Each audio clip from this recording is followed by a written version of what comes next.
کیا دیکھتا ہوں کہ ہر جگہ پر کیک رکھا ہوا ہے. میں پریشان. پچھلے سال یہ کیفیت نہیں تھی کیک کھانے کی. ہم سمجھتے تھے کہ حلیم، رمضان آیا تو حلیم، مگر یہ نئی کیفیت پیدا ہوئی. کیک کھا رہے آپ لوگ، اتنا مزے کا دکھ رہا کیک،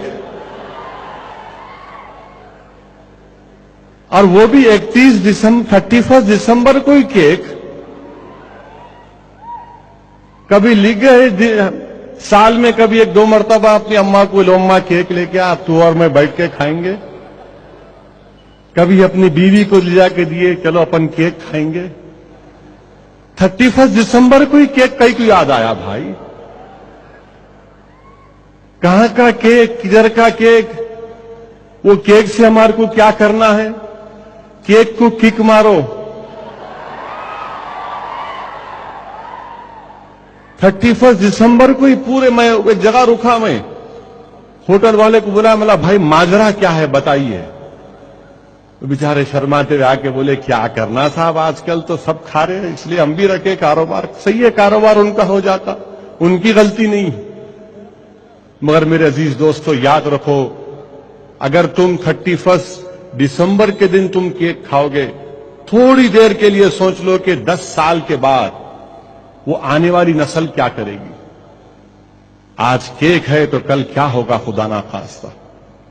یقیناً ہم کو مذہبی آزادی ہے، ہم کچھ بھی کر سکتے، جمہوریت ہے، مگر یاد رکھو ہماری تہذیب اور تمدن بھی تو کوئی چیز ہے.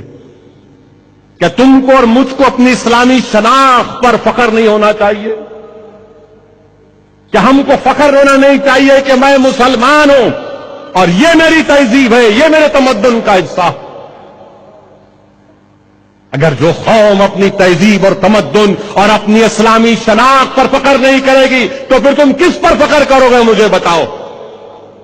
فخر کرو اپنی اسلامی شناخت پر، اپنے مذہبی شناخت پر، اپنی اسلامک آئیڈینٹی پر فخر کرو. اس کا ہرگز یہ مطلب نہیں ہے کہ ہم کسی اور مذہب کے خلاف ہیں، ہرگز نہیں ہے. مگر ہم کو اس بات کی اجازت ہے جمہوریت میں کہ ہم اپنی شناخت کو برقرار رکھیں، اپنی تہذیب اور تمدن کو بچا کے رکھیں. اب تو کیک بھی کھا رہے، اب تو صبح صبح موزندے مارکیٹ کے پاس غپا غپ اڈلی بھی کھا رہے. گھر میں کھاؤ میرے بھائی، گھر میں کھاؤ، گھر کے کھانے میں برکت ہوتی. کئی بزرگوں سے، کئی ولی اللہ کے پیروں کے پاس بیٹھ کے میں نے سنا کہ گھر کے کھانے میں بہت برکت ہوتی. ایک انڈا ہوتا ہے گھر کا، اس میں برکت ہوتی. اپنا پیسہ گھر میں استعمال کرو، کیوں ادھر ادھر دیتے.